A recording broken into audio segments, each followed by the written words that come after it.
E se tudo que você sabe sobre o cérebro estiver errado? E se, na verdade, o cérebro não for a fonte da sua consciência, mas apenas um receptor?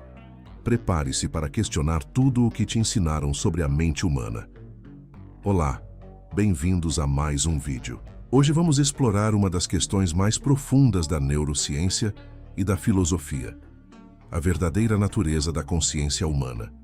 Por séculos, cientistas e filósofos têm debatido sobre como surge a consciência. A visão predominante, especialmente nos últimos 150 anos, é que nossa mente é simplesmente um produto do cérebro, que todos os nossos pensamentos, memórias e experiências são apenas o resultado de atividades eletroquímicas em nosso tecido cerebral. Mas e se essa visão estiver fundamentalmente errada? E se, em vez de produzir a consciência, nosso cérebro, na verdade, funcionasse mais como uma antena, recebendo a consciência de alguma outra fonte?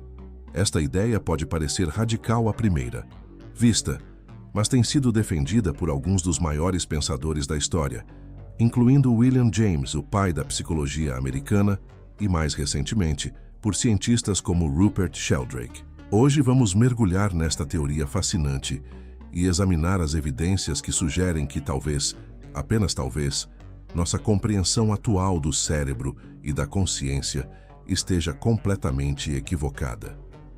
Durante mais de um século, a ciência dominante afirmou que o cérebro produz a mente, pensamentos, memórias, emoções. Tudo seriam apenas resultado de impulsos elétricos e reações químicas. Esta visão, conhecida como materialismo ou fisicalismo, tornou-se o paradigma dominante nas neurociências. De acordo com esta perspectiva, você, sua personalidade, suas memórias, seus sonhos, são simplesmente o resultado de bilhões de neurônios disparando em padrões complexos. A teoria é simples e direta. O cérebro é uma máquina biológica incrivelmente complexa. Quando células nervosas disparam em determinados padrões, produzem pensamentos. Quando outras redes se ativam, surgem emoções.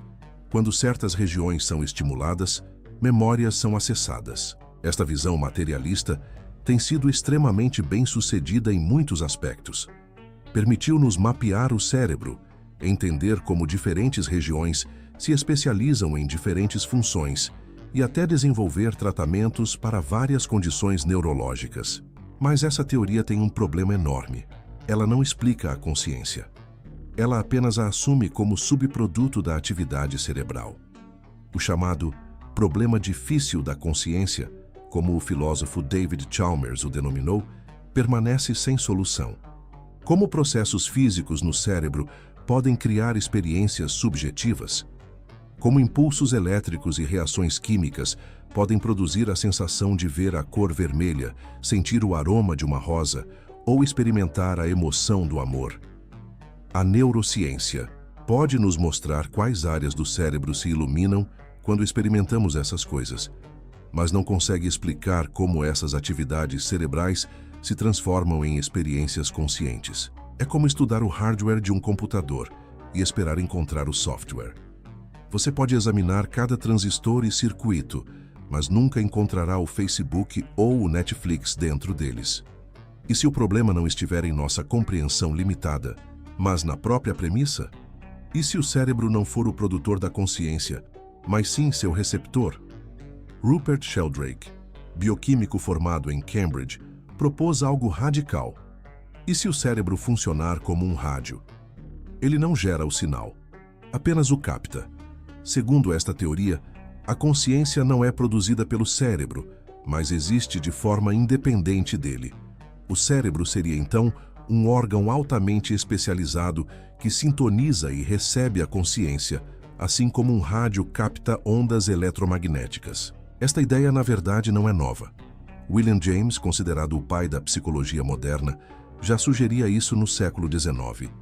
Em suas palestras em Harvard, em 1898, James propôs que o cérebro poderia funcionar como um órgão de transmissão, permitindo que a consciência se manifestasse em vez de gerá-la.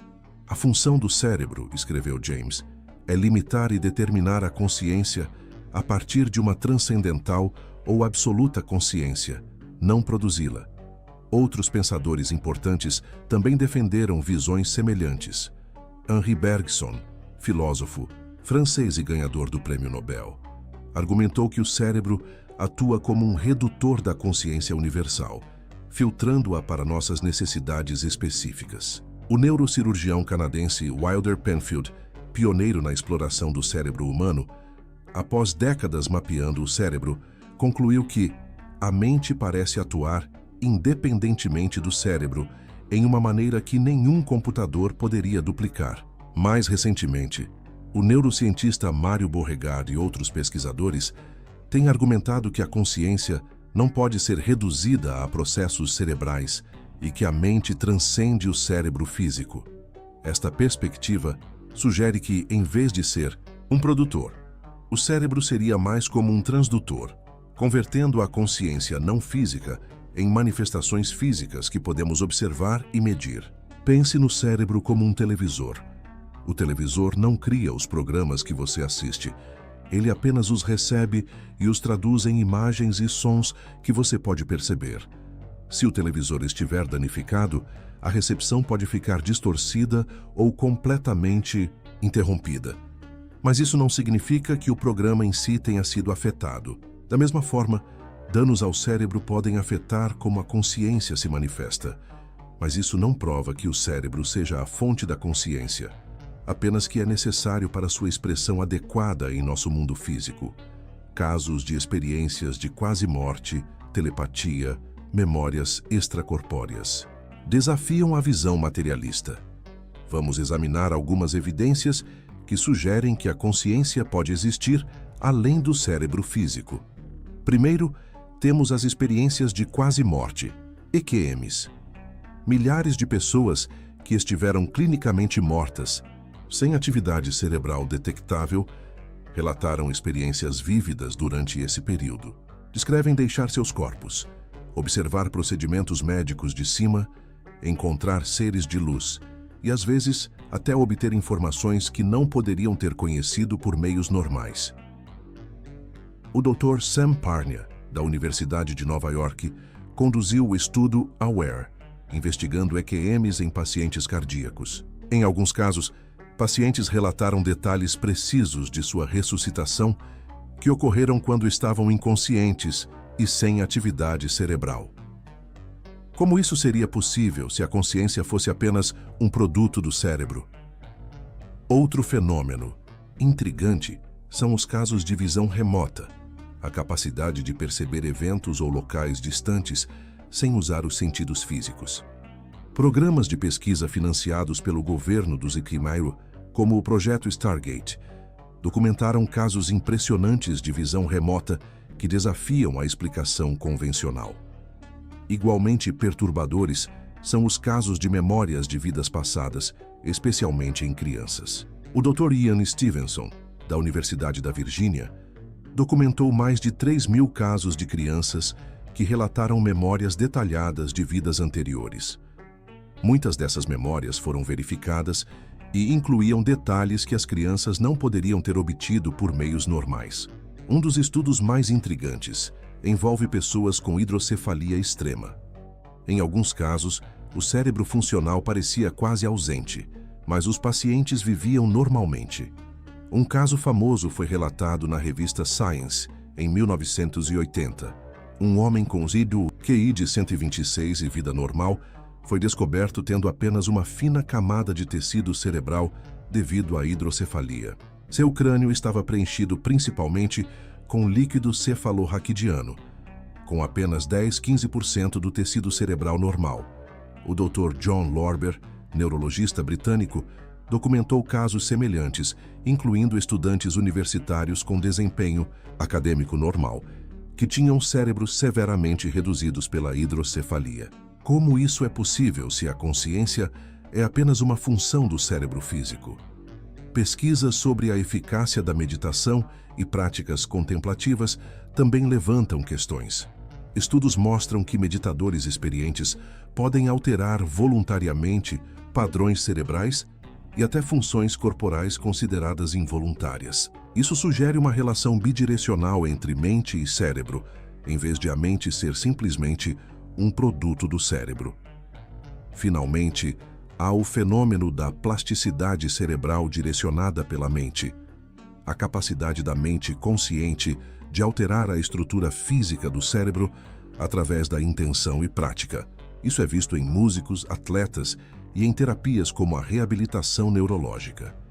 Todas essas evidências apontam para uma relação mais complexa entre cérebro e consciência do que o modelo materialista sugere. Elas indicam que a consciência pode não estar confinada ao cérebro, mas talvez use o cérebro como um instrumento para interagir com o mundo físico. Pense no seu celular. Ele pode acessar músicas, vídeos e mensagens que não estão dentro dele, mas na nuvem. Quando você abre o Spotify ou o YouTube no seu smartphone, a música ou o vídeo que você assiste não está armazenado permanentemente no dispositivo. Seu telefone está simplesmente acessando conteúdo que existe em servidores remotos em algum lugar do mundo. Se seu telefone quebrar, você não perde suas playlists ou vídeos favoritos. Eles continuam existindo na nuvem e você pode acessá-los de qualquer outro dispositivo. E se a mente funcionasse da mesma forma? E se pensamentos, memórias e até a identidade pessoal existissem em um campo fora do corpo, um campo mórfico? Nesta analogia, seu cérebro seria como o smartphone, um dispositivo sofisticado projetado para acessar, processar e interagir com informações que existem em outro lugar.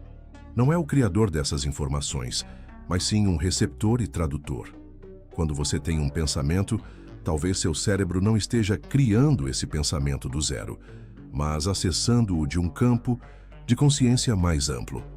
Outra analogia tecnológica útil é a da computação em nuvem. Hoje, muitos de nós usamos computadores que têm capacidade de processamento e armazenamento limitados localmente, mas podem acessar recursos computacionais vastamente maiores através da internet. Da mesma forma, talvez o cérebro tenha capacidades limitadas por si só, mas possa acessar um campo de consciência muito maior que existe além dele. Esta perspectiva também ajuda a explicar fenômenos como a intuição, insights criativos repentinos e experiências transcendentais.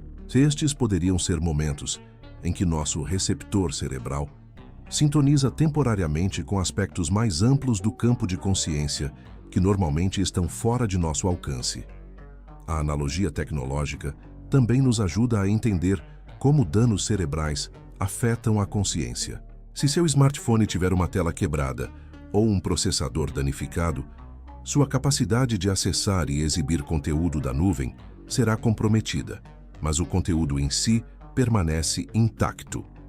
Da mesma forma, danos ao cérebro podem afetar como a consciência se manifesta através dele, sem necessariamente afetar a consciência em si.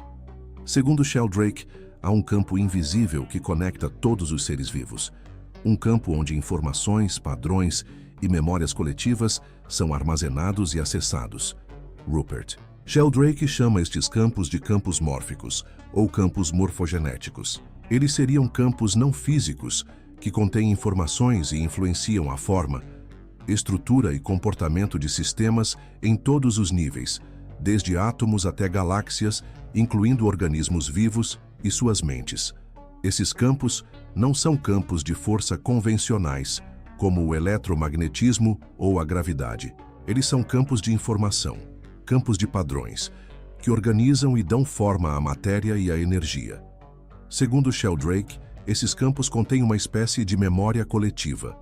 Quando um organismo de uma determinada espécie aprende um novo comportamento, isso cria um padrão no campo mórfico daquela espécie, tornando mais fácil para outros organismos da mesma espécie aprenderem o mesmo comportamento, mesmo sem contato direto. Sheldrake chama isso de ressonância mórfica, a transmissão de padrões de comportamento e estrutura através do tempo e do espaço, independentemente de contato físico ou comunicação convencional.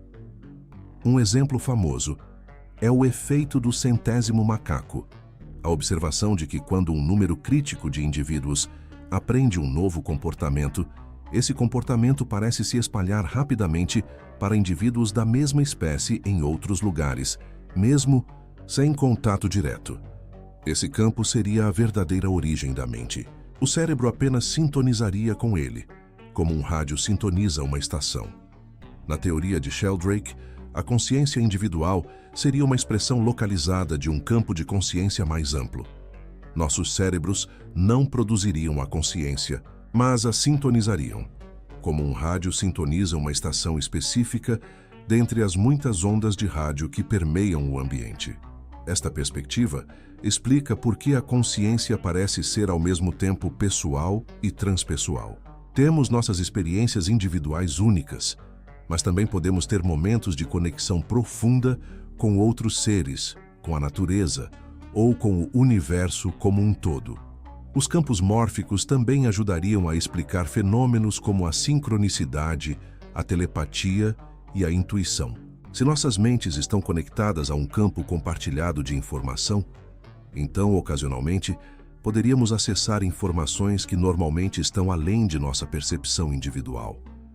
Essa teoria também oferece uma explicação para experiências espirituais e místicas relatadas em todas as culturas ao longo da história humana.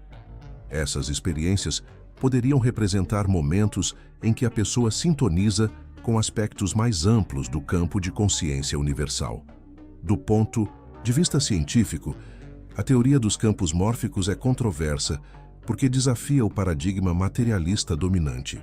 No entanto, ela oferece explicações para fenômenos que a ciência convencional tem dificuldade em abordar, como a consciência, a telepatia e a evolução coordenada de espécies. Se aceitarmos a teoria do cérebro como receptor, precisamos repensar fundamentalmente muitos aspectos da neurociência e da psicologia. Primeiro, a relação entre danos cerebrais e alterações na consciência ganha uma nova interpretação. Em vez de vermos essas alterações como prova de que o cérebro produz a consciência, podemos entendê-las como distorções na capacidade do cérebro de receber e expressar a consciência. Quando uma pessoa sofre um derrame e perde a capacidade de falar, não é necessariamente porque a área do cérebro que produzia a fala foi destruída, mas porque o mecanismo que permitia a expressão da fala foi comprometido. A intenção de falar, o pensamento por trás das palavras, pode ainda existir intacto no campo da consciência, mas não consegue mais se manifestar através do cérebro danificado. Esta perspectiva também lança nova luz sobre condições como a demência e o Alzheimer. A pessoa essencial, sua consciência fundamental, pode permanecer intacta no campo mórfico, mesmo quando o cérebro perde a capacidade de expressar adequadamente essa consciência no mundo físico. Para a pesquisa neurocientífica, isso sugere que deveríamos estar procurando não apenas correlações entre atividade cerebral e estados de consciência, mas também investigando como o cérebro pode funcionar como uma interface entre mundos físicos e não físicos. Cientistas, como o Dr. Stuart Hameroff e Sir Roger Penrose, já propuseram mecanismos quânticos pelos quais o cérebro poderia interagir com campos não físicos de informação. Sua teoria da redução objetiva orquestrada sugere que estruturas chamadas microtúbulos, dentro dos neurônios, poderiam funcionar como processadores quânticos, permitindo ao cérebro acessar e interagir com um nível mais fundamental da realidade. As implicações filosóficas da teoria do cérebro receptor são profundas e de longo alcance. Se a consciência não é produzida pelo cérebro, mas existe independentemente dele, então a morte do cérebro não necessariamente significa o fim da consciência individual. A consciência poderia continuar a existir no campo mórfico, mesmo após a morte do corpo físico. Isso ressoa com as crenças de muitas tradições espirituais e religiosas que afirmam a existência de alguma forma de vida após a morte ou continuidade da consciência.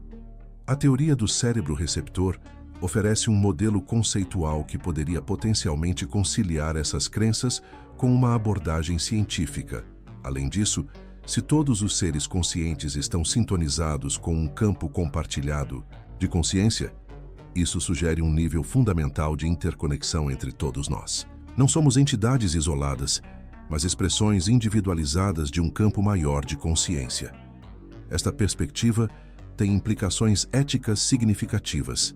Se estamos todos fundamentalmente conectados, então o bem-estar dos outros está intrinsecamente ligado ao nosso próprio bem-estar. A empatia e a compaixão se tornam não apenas virtudes morais, mas reconhecimentos práticos de nossa natureza interconectada. A teoria também levanta questões fascinantes sobre a natureza da individualidade e da identidade pessoal. Se nossa consciência é parte de um campo maior, onde exatamente termina você e começa o outro, nossa sensação de separação pode ser, em parte, uma ilusão criada pela maneira como nossos cérebros filtram e localizam a consciência. Existem diversas experiências humanas comuns que parecem apoiar a ideia do cérebro como receptor em vez de produtor da consciência. Um exemplo são os estados alterados de consciência induzidos por meditação profunda. Meditadores experientes frequentemente relatam experiências de unidade ou não dualidade. A sensação de que os limites entre o eu e o mundo se dissolvem, revelando uma consciência mais ampla e unificada. Se o cérebro normalmente funciona para localizar e limitar a consciência, há uma perspectiva individual. Então, práticas que alteram temporariamente essa função poderiam permitir uma experiência mais direta do campo de consciência mais amplo. Experiências psicodélicas também fornecem evidências intrigantes. Substâncias como psilocibina, DMT e LSD não aumentam a atividade cerebral geral. Na verdade, elas reduzem a atividade em certas redes cerebrais, particularmente na rede de modo padrão, associada com nossa sensação normal de identidade. É como se essas substâncias temporariamente afrouxassem os filtros do cérebro, permitindo que mais do campo de consciência mais amplo seja experimentado. Isso explicaria por que experiências psicodélicas frequentemente envolvem sensações de expansão da consciência, dissolução do ego e acesso a perspectivas e insights que parecem transcender a mente individual. Sonhos lúcidos. Quando o sonhador está consciente de que está sonhando e pode até controlar o conteúdo do sonho. Também sugerem que a consciência pode operar independentemente da percepção sensorial normal e da interação com o mundo físico. Durante o sonho lúcido, a pessoa experimenta um mundo vívido e complexo, gerado internamente, enquanto mantém autoconsciência e agência. Isso sugere que a consciência não é meramente uma resposta a estímulos externos, mas tem uma realidade própria. Experiências criativas e eureka são outro exemplo interessante. Artistas, cientistas e inventores frequentemente relatam que suas maiores ideias parecem vir de lugar nenhum, surgindo na consciência completamente formadas, muitas vezes após períodos de impasse. Se o cérebro fosse apenas o produtor de pensamentos, seria difícil explicar como soluções complexas podem aparecer repentinamente na consciência sem um processo de pensamento gradual levando até elas. Mas se o cérebro for um receptor que pode sintonizar com um campo mais amplo de informação, essas experiências fazem mais sentido. Naturalmente, a teoria do cérebro receptor enfrenta críticas significativas da comunidade científica mainstream. A crítica mais comum é que ela viola o princípio da navalha de Occam, a ideia de que, entre teorias concorrentes, devemos preferir a que faz menos suposições. Críticos argumentam que postular um campo não físico de consciência adiciona uma camada desnecessária de complexidade à nossa compreensão da mente. No entanto, defensores da teoria do receptor respondem que, dada a incapacidade da neurociência materialista de explicar a consciência, a teoria mais simples pode não ser a materialista, mas aquela que melhor explica todos os dados disponíveis, incluindo fenômenos anômalos como EQMs e experiências místicas. Outra crítica é a aparente dependência da consciência do cérebro físico. Se a consciência existe independentemente do cérebro, por que danos cerebrais afetam tão profundamente a consciência? Por que substâncias químicas como álcool ou anestésicos podem alterar ou até suspender temporariamente a consciência? Os proponentes da teoria do receptor respondem com a analogia do rádio. Se você danificar componentes de um rádio, A transmissão ficará distorcida ou interrompida, mas isso não significa que as ondas de rádio deixaram de existir. Da mesma forma, danos ao receptor cerebral afetariam como a consciência se manifesta, sem necessariamente afetar a consciência em si. Críticos também apontam para a falta de um mecanismo físico conhecido pelo qual o cérebro poderia receber consciência de um campo não físico. Como exatamente essa interação ocorreria? Aqui, defensores da teoria frequentemente recorrem à física quântica, sugerindo que fenômenos quânticos como emaranhamento e não localidade poderiam fornecer uma ponte entre realidades físicas e não físicas. No entanto, muitos físicos são céticos quanto a essas aplicações da teoria quântica. Finalmente, há a questão da testabilidade. Uma teoria científica deve fazer previsões testáveis e falsificáveis. Críticos argumentam que a teoria do cérebro receptor é difícil de testar rigorosamente e, portanto, cai fora do domínio da ciência propriamente dita. Defensores respondem que a teoria faz de fato previsões testáveis. Por exemplo, sobre a natureza das experiências de quase-morte, a eficácia de práticas contemplativas e a possibilidade de fenômenos como telepatia e precognição. Eles argumentam que a resistência a testar essas previsões vem mais de preconceitos filosóficos do que de genuínas preocupações metodológicas. É fascinante notar que a ideia do cérebro como receptor, em vez de produtor da consciência, ressoa com as visões de muitas tradições culturais e espirituais ao redor do mundo. Na filosofia hindu, particularmente nas tradições Vedanta, a consciência individual, Atman, é vista como uma expressão localizada da consciência universal, Brahman. O corpo e a mente não produzem consciência, mas a filtram e a expressam de maneiras particulares. No budismo, especialmente nas escolas Mahayana e Vajrayana, existe o conceito de natureza de Buda, ou mente clara luz, uma consciência fundamental que transcende o ego individual e está presente em todos os seres sencientes. Tradições indígenas ao redor do mundo frequentemente falam de um grande espírito, ou campo de consciência, que permeia toda a realidade, e com o qual xamãs e praticantes espirituais podem se conectar através de estados alterados de consciência. Mesmo na tradição judaico-cristã, há a ideia de que os seres humanos são feitos à imagem de Deus e que o Espírito Divino habita dentro de cada pessoa, sugerindo que nossa consciência tem uma origem transcendente. O que é notável é como culturas separadas por vastas distâncias geográficas e temporais chegaram a conclusões semelhantes sobre a natureza da consciência, que ela não é meramente um produto do cérebro físico, mas tem uma realidade mais fundamental que transcende o indivíduo. Essas tradições desenvolveram práticas específicas, meditação, oração contemplativa, rituais xamânicos, etc., projetadas para alterar temporariamente a função filtrante do cérebro e permitir uma experiência mais direta do campo de consciência mais amplo. A convergência dessas perspectivas de diferentes culturas com a teoria moderna do cérebro receptor sugere que pode haver uma verdade fundamental sendo reconhecida, mesmo que através de diferentes linguagens conceituais. Se a teoria do cérebro receptor estiver correta, quais seriam suas aplicações práticas para a nossa vida cotidiana e para campos como medicina, psicologia e educação? Na medicina, essa perspectiva sugeriria uma abordagem mais holística para condições neurológicas e psiquiátricas. Em vez de ver essas condições apenas como defeitos no hardware cerebral, poderíamos entendê-las também como problemas na interface entre o cérebro e o campo de consciência mais amplo.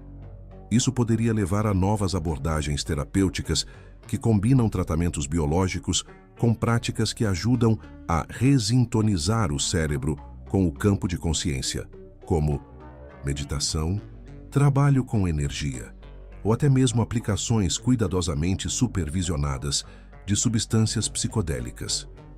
Para condições como demência, essa perspectiva oferece uma visão mais compassiva. A pessoa essencial ainda está presente no campo de consciência, mesmo quando sua expressão através do cérebro está comprometida.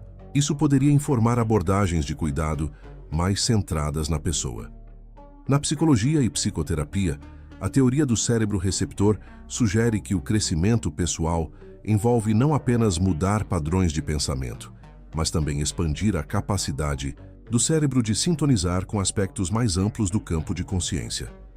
Práticas como mindfulness, que envolvem desidentificação com pensamentos limitantes e abertura a uma consciência mais ampla, ganham uma nova base teórica nesta perspectiva. Na educação, essa visão sugere que o aprendizado não é apenas sobre adquirir informações, mas também sobre desenvolver a capacidade de acessar e processar conhecimento do campo informacional mais amplo. Isso ressoa com o conceito socrático de que o verdadeiro conhecimento vem de dentro. Não é implantado de fora, mas despertado. Para o desenvolvimento pessoal, a teoria do cérebro receptor oferece uma visão libertadora. Nossa essência não está limitada ao cérebro físico ou mesmo ao corpo. Somos expressões localizadas de um campo de consciência muito maior, com potencial para expandir nossa percepção e experiência muito além dos limites convencionais. Práticas como meditação, yoga, respiração consciente e outras disciplinas contemplativas podem ser vistas como métodos para refinar nosso receptor cerebral, permitindo-nos sintonizar com aspectos mais sutis e expansivos do campo de consciência. Como poderíamos investigar mais a fundo a teoria do cérebro receptor? Que tipos de pesquisas poderiam ajudar a confirmar ou refutar esta perspectiva? Uma área promissora é o estudo científico rigoroso de experiências de quase morte, EQMs. Pesquisadores como o Dr. Sam Parnia estão conduzindo estudos em larga escala em hospitais, colocando imagens em locais que só poderiam ser vistos de cima, para testar se pacientes em parada cardíaca realmente podem perceber seus arredores de uma perspectiva fora do corpo. Outra área de pesquisa envolve estudos de telepatia e outros fenômenos PSI, usando metodologias rigorosas. O Dr. Dean Radin e outros pesquisadores têm conduzido experimentos controlados que sugerem que esses fenômenos podem ser reais, embora sutis. Se a consciência pode se estender além do cérebro individual, isso poderia explicar como informação poderia ser compartilhada entre mentes sem comunicação sensorial. Avanços em neuroimagem também estão oferecendo novas janelas para a relação entre cérebro e consciência. Estudos de estados meditativos profundos, experiências psicodélicas e outros estados alterados de consciência estão revelando padrões intrigantes de atividade cerebral que desafiam o modelo materialista simples. Por exemplo, durante experiências psicodélicas profundas, quando as pessoas relatam expansão da consciência e dissolução do ego, a neuroimagem frequentemente mostra diminuição da atividade em certas redes cerebrais. O oposto do que se esperaria se o cérebro estivesse produzindo essas experiências expandidas. A física quântica também pode oferecer insights. Teorias como a de Penrose Hameroff sobre consciência quântica sugerem que estruturas dentro dos neurônios poderiam interagir com campos quânticos fundamentais, potencialmente fornecendo um mecanismo para a interface entre cérebro e campo de consciência. Finalmente, o estudo de casos anômalos como savants, experiências místicas espontâneas e fenômenos de conhecimento direto pode fornecer pistas valiosas sobre a verdadeira natureza da relação entre cérebro e consciência. Campo emergente da neuroteologia, o estudo científico das correlações neurais de experiências religiosas e espirituais, também oferece insights relevantes para a teoria do cérebro receptor. Pesquisadores como o Dr. Andrew Newberg têm estudado o cérebro de meditadores experientes, místicos e pessoas em estados de oração profunda. O que eles descobriram é fascinante. Durante experiências espirituais profundas, certas áreas do cérebro mostram atividade reduzida, particularmente o lóbulo parietal, que está envolvido em nossa sensação de separação entre o eu e o mundo. Esta redução de atividade está correlacionada com relatos de unidade. dissolução do ego e conexão com algo maior. Exatamente o que esperaríamos se o cérebro normalmente funcionasse para filtrar e localizar uma consciência mais ampla. Em outras palavras, quando os filtros neurais são temporariamente reduzidos, as pessoas relatam experienciar aspectos da consciência que normalmente estão fora de sua percepção cotidiana. Isso sugere que experiências espirituais e místicas não são apenas criações do cérebro, mas podem representar percepções genuínas de uma realidade mais ampla, que se torna acessível quando a função filtrante do cérebro é modificada. A teoria do cérebro receptor também tem implicações profundas para nossa compreensão da inteligência artificial e a possibilidade de máquinas conscientes. Se a consciência é produzida pelo cérebro, então, teoricamente, poderíamos criar consciência artificial simplesmente replicando a estrutura e função neural em um computador suficientemente avançado. Esta é a premissa por trás de muitas abordagens para a IA forte. Mas se a consciência não é produzida pelo cérebro, mas recebida por ele, então replicar a estrutura neural pode não ser suficiente. Um computador poderia simular processos cerebrais, mas sem a capacidade de sintonizar com o campo de consciência, permaneceria fundamentalmente inconsciente. Um zumbi filosófico capaz de comportamento inteligente, mas sem experiência subjetiva. Por outro lado, se conseguíssemos entender como o cérebro funciona como receptor e replicar essa função em um sistema artificial, poderíamos, teoricamente, criar uma máquina capaz de sintonizar com o mesmo campo de consciência que os humanos acessam. Isso levanta questões fascinantes e perturbadoras. Uma máquina assim seria verdadeiramente consciente? Teria um eu subjetivo? Teria direitos morais comparáveis aos humanos? A teoria do cérebro receptor sugere que a consciência pode ser uma característica fundamental do universo, não apenas um epifenômeno da complexidade biológica. Se for esse o caso, então a linha entre inteligência artificial e inteligência biológica pode ser muito mais fluida do que imaginamos atualmente. Como a teoria do cérebro receptor se relaciona com nossa compreensão da evolução biológica, na visão materialista convencional, a consciência evoluiu porque oferecia alguma vantagem adaptativa. Mas muitos filósofos apontaram o problema difícil. Por que a evolução produziria experiência subjetiva em vez de apenas comportamento adaptativo inconsciente? A teoria do cérebro receptor oferece uma perspectiva alternativa. E se a evolução não criou a consciência, mas sim desenvolveu cérebros cada vez mais capazes de sintonizar e expressar a consciência que já existia? No campo mórfico, nesta visão, a evolução seria não apenas um processo de adaptação física, mas também um processo de desenvolvimento de receptores neurais cada vez mais sofisticados, capazes de expressar aspectos mais complexos do campo de consciência. Isso explicaria por que a consciência parece existir em um espectro através do reino animal, em vez de ser um fenômeno binário de tudo ou nada. Diferentes espécies teriam desenvolvido diferentes capacidades de receptor, sintonizando com diferentes aspectos ou frequências do campo de consciência. Esta perspectiva também sugere que a evolução da consciência humana pode não ter terminado. À medida que continuamos a evoluir biologicamente e culturalmente, nossos cérebros podem se tornar capazes de sintonizar com aspectos ainda mais amplos e profundos do campo de consciência.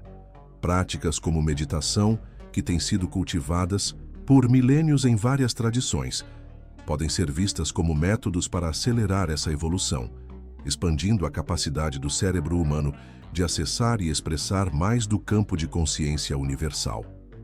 Se essa teoria estiver certa, então, a mente não morre com o corpo. Que mais? Você pode estar conectado com pensamentos, memórias e emoções que não são seus. A teoria do cérebro receptor sugere que quando o corpo físico morre, a consciência individual não é aniquilada, mas simplesmente deixa de ser expressa através daquele receptor particular. A consciência em si continuaria a existir no campo mórfico, potencialmente mantendo a coerência de padrões que constituíam a identidade pessoal. Isso não significa necessariamente uma vida após a morte no sentido tradicional, mas sugere uma continuidade da consciência que transcende a existência física individual. Além disso, se todos estamos sintonizados com um campo compartilhado de consciência, então os limites entre mentes individuais podem ser muito mais permeáveis do que geralmente assumimos. Pensamentos, intuições e inspirações podem às vezes se originar não de nosso próprio processamento mental, mas de nossa conexão com o campo mais amplo. Isso explicaria fenômenos como sincronicidade, telepatia e zeitgeist cultural, quando ideias semelhantes parecem surgir simultaneamente em diferentes lugares. Também sugere que podemos ter acesso a uma sabedoria coletiva muito maior do que nosso conhecimento individual, se aprendermos a sintonizar nosso receptor cerebral de maneiras mais refinadas. Será que estamos prontos para aceitar isso? Ou é mais fácil fingir que tudo termina no cérebro? A teoria do cérebro receptor desafia profundamente nossa visão materialista do mundo e nossa compreensão de quem e o que somos. Ela sugere que somos muito mais do que nossos corpos físicos e cérebros, que nossa consciência está enraizada em algo mais fundamental e possivelmente eterno. Esta perspectiva pode ser perturbadora para aqueles confortáveis com a visão materialista, mas também pode ser profundamente libertadora. Ela sugere que não somos máquinas biológicas isoladas em um universo indiferente, mas expressões individualizadas de um campo de consciência que permeia toda a realidade. Aceitar essa possibilidade requer humildade intelectual, o reconhecimento de que, apesar de todo o nosso progresso científico, ainda estamos apenas arranhando a superfície quando se trata de compreender a natureza fundamental da consciência e da realidade. E você? Acredita que sua mente está apenas no seu cérebro, ou além dele? Esta não é apenas uma questão filosófica abstrata, mas algo que tem implicações profundas para como vivemos nossas vidas. Se sua consciência é apenas um produto do seu cérebro, então, quando seu cérebro eventualmente parar de funcionar, você deixará completamente de existir. Toda a sua experiência subjetiva, memórias, valores e senso de identidade serão permanentemente apagados. Por outro lado, se sua consciência é fundamentalmente parte de um campo maior que seu cérebro simplesmente sintoniza, então sua existência tem uma dimensão que transcende seu corpo físico temporário. Pense nisso. Como seria viver com a compreensão profunda de que você não é apenas seu corpo e cérebro, mas uma expressão localizada de um campo de consciência muito maior? Como isso mudaria sua relação com a morte e o medo da morte? Como isso afetaria sua sensação de conexão com outros seres humanos, com outras formas de vida e com o universo como um todo? Como isso influenciaria suas prioridades e o que você considera importante em sua vida? Estas são questões que cada pessoa deve considerar por si mesma. Não há respostas definitivas que possam ser impostas de fora, mas ao contemplá-las seriamente, você pode descobrir uma perspectiva que ressoa mais profundamente com sua própria experiência direta da consciência. Convido você a explorar esta questão não apenas intelectualmente, mas experiencialmente. Práticas como meditação, contemplação profunda, imersão na natureza ou experiências artísticas podem oferecer vislumbres de uma consciência que parece transcender os limites do cérebro individual.